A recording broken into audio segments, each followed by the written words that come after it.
Hello everyone, नया दौर के स्पेशल सेगमेंट आज का अखबार के साथ मैं हूं आपका मेज़बान हसनैन जमील। जैसा कि आपको मालूम है कि हम अखबारात में से आपके लिए ऐसी स्टोरीज और ऐसी खबरें लेकर आते हैं जो बहुत अहम होती हैं, पब्लिक अफेयर्स होते हैं और ख़ासकर आवाम का उनके बारे में जानना बहुत ज़रूरी होता है। लेकिन वो चूँकि अखबारात की कोने कुतरों में छपी हुई होती हैं तो इसलिए आपकी नज़र उमूमन उनसे नहीं गुजरती।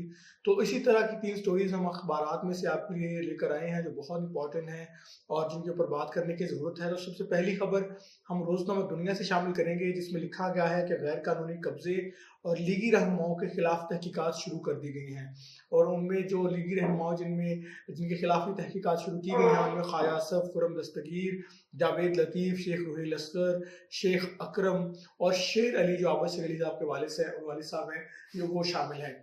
ये एंटी करप्शन ने ये सारी कार्रवाई उनके खिलाफ शुरू की है और इसमें कहा गया है कि ये जो तमाम नून लीगी अरकान हैं, इन्होंने अपने दौर में बहुत ज़्यादा करप्शन की और इन्होंने जो है हाउसिंग सोसाइटीज़ बनाई, कुछ गैर कानूनी कब्जे किए, सरकारी जो है अराजी उस पर भी कब्जे किए और जिसकी वजह से उनके खिलाफ अब एंटी करप्शन जो है वो बहुत ज़्यादा मुतहरक दिखाई देता है।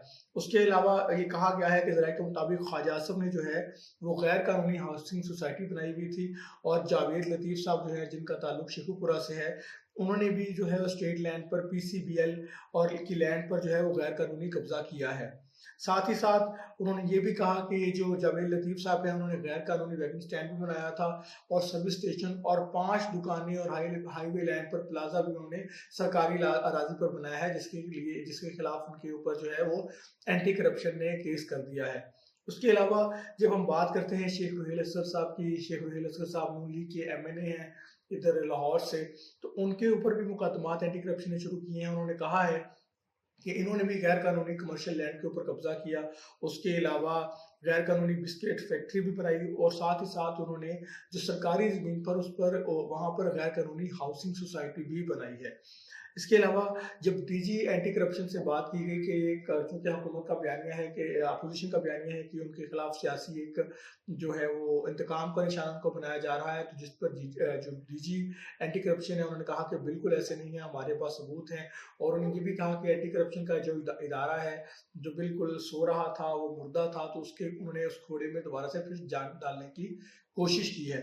और उसके साथ उन्होंने ये भी कहा कि इस पूरे साल के दौरान तकरीबन 6,853 के करीब शिकायत मौसूल हुई एंटी करप्शन को, मुख्तलिफ कब्ज़ों की, मुख्तलिफ जो है वो इश्यूज़ की, जिनकी बुनियाद पर काफ़ी सारे वो जो है उन्होंने अराजी वो वागज़ात भी करवाई सरकारी और तकरीबन उनका कहना है कि 2 अरब रुपए की जो अराजी है वो वागज़ात कराई है एंटी करप्शन ने हालिया अपनी कारकर्दगी की वजह से। साथ ही साथ उन्होंने ये भी कहा कि ये जो सरकारी मल्कियत है उसमें तकरीबन 58,000 के करीब दुकानें हैं, जिनका किराया सिर्फ़ और सिर्फ़ 3 अरब रुपए इकट्ठा होता है, जो कि असूलन 10 अरब रुपए होना चाहिए। यानी कि उन्होंने ये भी कहा कि 7 अरब रुपए का करीब जो किराया है सरकारी दुकानों का, वो भी हमें नहीं मिल रहा, तो उसके ऊपर भी तहकीकात जारी हैं। उन्होंने ये भी कहा कि पंजाब में तकरीबन 2,923 के करीब जो हाउसिंग सोसाइटीज़ हैं वो शुरू की गई हैं, जिनमें से सिर्फ 1221 मंजूर शुदा हैं और तकरीबन 1702 के करीब जो हाउसिंग सोसाइटीज़ हैं वो गैर कानूनी हैं और उनके ऊपर जो है वो कोई भी उनका सरकारी स्ट्रक्चर के अंदर मैकेनिज्म नहीं है। उसके अलावा उन्होंने कहा कि तकरीबन निजी जो हाउसिंग सोसाइटीज़ हैं उन्होंने भी सरकारी ज़मीन जो तकरीबन 36,000 के करीब सरकारी ज़मीन है और उस पर कब्जा करके उस पर अपनी जो है हाउसिंग सोसाइटीज़ बनाई हैं। तो इसके ऊपर अभी नैब जो है वो एंटी करप्शन का जो इदारा है वो अभी इसके ऊपर कार्रवाई कर रहा है। उसके अलावा उन्होंने कहा कि ये जो एंटी करप्शन का इदारा है ये ना सिर्फ सियासतदानों और बाकी इदारों के ऊपर जो है वो कार्रवाई कर रहा है, साथ ही साथ उन्होंने कहा कि ये जो कुछ इदारे हैं जैसे कि ट्रैफिक पुलिस पंजाब है, वो वहाँ पर भी करप्शन होती है, तो वहाँ पर भी एंटी करप्शन ने काफ़ी ज़्यादा कार्रवाई की। कमिश्नर मुल्तान के दफ्तर से उन्होंने तकरीबन 13 करोड़ रुपए की करप्शन का जो है वो इंकशाफ किया है और साथ ही साथ उन्होंने कहा कि वर्कर्स वेलफेयर जो बोर्ड है उसके अंदर भी 70 करोड़ रुपए की करप्शन हुई और जो रमज़ान पैकेज था उसके अंदर जो 26 करोड़ रुपए की जो करप्शन हुई थी उसकी भी रिकवरी कर ली गई है। तो हम देखते हैं इन सारे स्टैट्स और इस खबर के हवाले से कि एंटी करप्शन है वो बहुत ज़्यादा मुतहर्रक है और उनका खासकर जो निशाना है वो इस वक्त जो पुरानी हुकूमतों में जो वज़रा और मशीरान रहे हैं उनके खिलाफ है और उनका कहना है एंटी करप्शन का कि हम एक जो मुर्दा घोड़ा था उसमें जान डालने की कोशिश कर रहे हैं सॉरी। और اور یہ ہم نے دیکھا کہ نیب پچھلے کافی عرصے سے متحرک ہے، اور نیب کی وجہ سے اینٹی کرپشن کو تنقید کا نشانہ بنایا جاتا تھا کہ اگر اینٹی کرپشن کو ادارہ ہے کرپشن پکڑنے کا تو وہ متحرک کیوں نہیں ہے. تو اب جو ڈی جی اینٹی کرپشن ہے ان کا کہنا ہے کہ ہم اس جو ہے وہ ڈپارٹمنٹ کو اب کافی زیادہ امپاور کرنے کی کوشش کر رہے ہیں. یہ ہم نے پہلی خبر شامل کی. یہ نون لیگ کے اوپر جو اینٹی کرپشن کا ایک جو ہے وہ دائرہ وہ اور زیادہ گردش کر رہا ہے. اب نون لیگ کی جو اراکین ہم کے خلاف پرانے مقدمات بھی بنائے جا رہے ہیں. تو اسی حوالے سے دنیا نیوز نے خبر رپورٹ کی تھی جو ہم نے آپ کے ساتھ شیئر کی.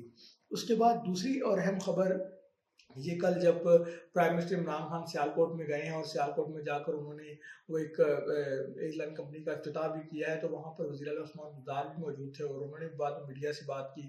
تو اس کے اندر وہ جنگ نے ان کی خبر شائع کی ہے. بہت اہم رپورٹ ہے جو وزیر اعلیٰ پنجاب ہے، انہوں نے خود کہا ہے کہ کورونا میں صنعت کاروں کے لیے انہوں نے تقریباً 56 کروڑ روپے کی جو ٹیکس چھوٹ ہے 56 ارب روپے اس کی ٹیکس چھوٹ دی ہے.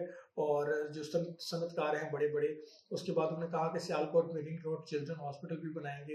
اور انہوں نے اینٹی کرپشن کی جو ہم نے آپ کے ساتھ پچھلی سٹوری شیئر کی کہ انہوں نے اینٹی کرپشن کی تعریف کی اور انہوں نے کہا کہ اینٹی کرپشن نے تقریباً 206 ارب روپے کی ریکوریاں جو ہیں وہ کروا کر دی ہیں پنجاب حکومت کو.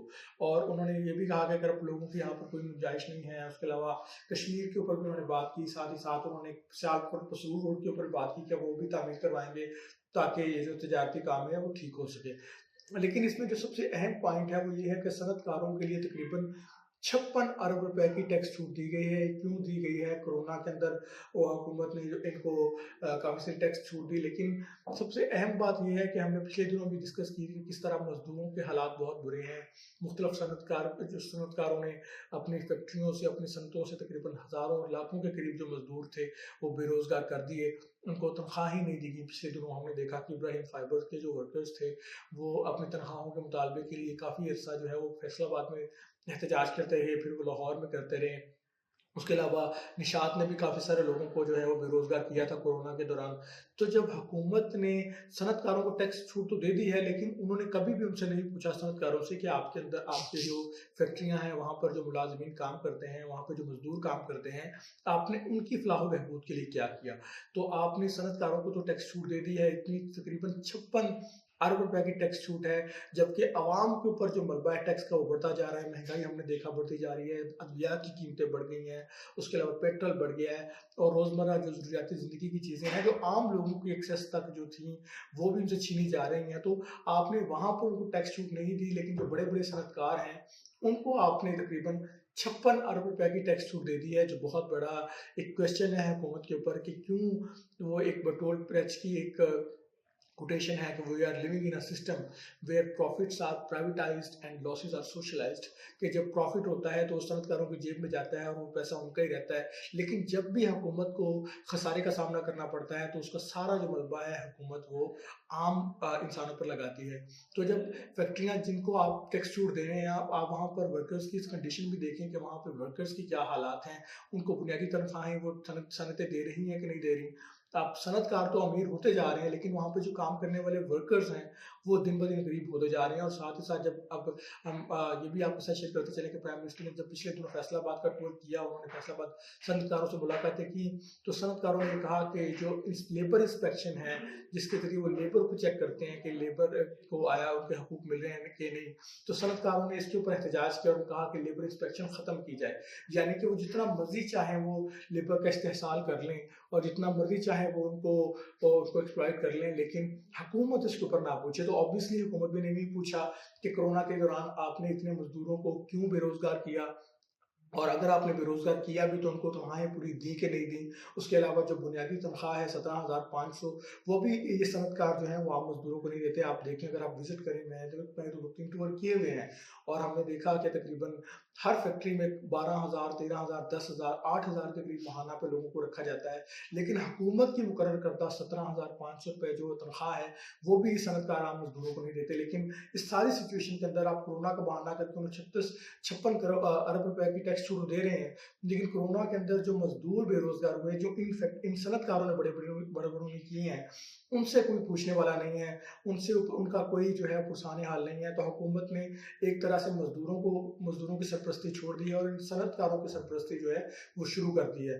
तो इसके ऊपर हम मज़ीद जो है वो आपके साथ कुछ डिस्कस करेंगे कि किस तरह कोरोना के अंदर मज़ीद मामला ख़राब होते जा रहे हैं। उसके बाद तीसरी और अहम खबर हम आपके साथ शामिल करेंगे, ये भी जो नून लीग के 2 नाराज़ अरकान हैं, जलील शेखपुरी साहब और गयासुद्दीन साहब, इन्होंने कहा है कि जी किसी के ज़ाती मफाद के लिए वो इस्तीफ़े नहीं देंगे। आपको पता है कि पीडीएम का जलसा 13 को होने जा रहा है। पिछले दिनों पीडीएम की मीटिंग भी थी जिसमें फैसला किया गया था कि जो है वो इस्तीफ़े दिए जाएंगे कौमी और सूबाई असम्बलियों से। तो काफ़ी सारे नून लीगी, पीपल्स पार्टी और जो जितने भी अपोजिशन के लोग असम्बलियों के अंदर बैठे हुए हैं, उन्होंने कहा था कि हम इस्तीफ़े देने के लिए तैयार हैं और काफ़ी सारे लोगों ने इस्तीफ़े भेज भी दिए थे अपनी पार्टी लीडरशिप को। तो इस दौरान 2 लोग जो हैं, जो एमपीएस थे, जिनको पिछले दिनों पंजाब असम्बली में वज़ीर-ए-आला पंजाब उस्मान बुज़दार से मिलने के बाद उनको पार्टी के अंदर काफ़ी ज़्यादा तनकीद का सामना भी करना पड़ा। उनसे इस्तीफ़ा भी तलब किया गया कि आप पार्टी के डिसिप्लिन की खिलाफ वर्जी की और आपने एक ऐसे वज़ीर-ए-आला से मुलाकात की जो पीएमएलएन का नहीं है या जो एक उनके बिल्कुल मुखालिफ है। तो उसकी बुनियाद पर उन्होंने इनसे कहा कि इस्तीफ़ा दें, तो इन्होंने तब तो कहा था हम इस्तीफ़ा दे देंगे।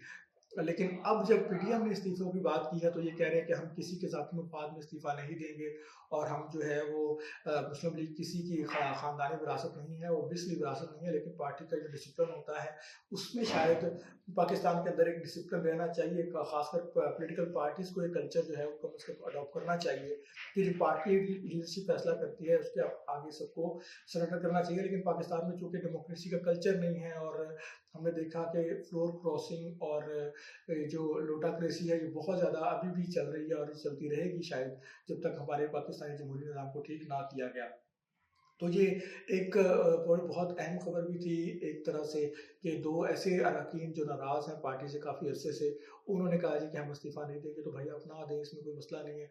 लेकिन फिर भी हम देख सकते हैं कि इस्तीफ़ों की अभी काफ़ी ज़्यादा हर्जा सराई है और बहुत ज़्यादा बात हो रही है कि क्या अपोजिशन इस्तीफ़े देगी, नहीं देगी। तो इस मामले में इन 2 अरकान का कहना ये है कि हम किसी के ज़ाती मफाद में इस्तीफ़े नहीं देंगे। साथ ही साथ उन्होंने कहा कि जो जमात कौमी इदारों के खिलाफ होगी वो कभी कौमी मफाद के खिलाफ काम नहीं करेगी और ये जो जितने भी इन्होंने इस्तीफ़े के मुतालबात किए हैं ये सिर्फ उनका ज़ाती मफाद है। तो ये भी कहना कबल वक्त है कि क्या इनकी बात आया दुरुस्त है या नहीं दुरुस्त। तो ये हमने आपके साथ आज आपकी अपनी 3 खबरें शामिल की। ये रोज़नामा दुनिया ने खबर रिपोर्ट की है। ये जो 2 मुस्लिम लीगी नाराज़ अरकान हैं इन्होंने कहा कि हम ज़ाती मफाद के लिए इस्तीफ़े नहीं देंगे। तो यही आज का हमारा सेगमेंट था, आज का अखबार। हम कल फिर आपके साथ कुछ ऐसी खबरें लेकर आएँगे अखबारात से जो बहुत ज़्यादा अहम हों और या जिनके लिए मुतल्लक आपका जानना बहुत ज़रूरी है।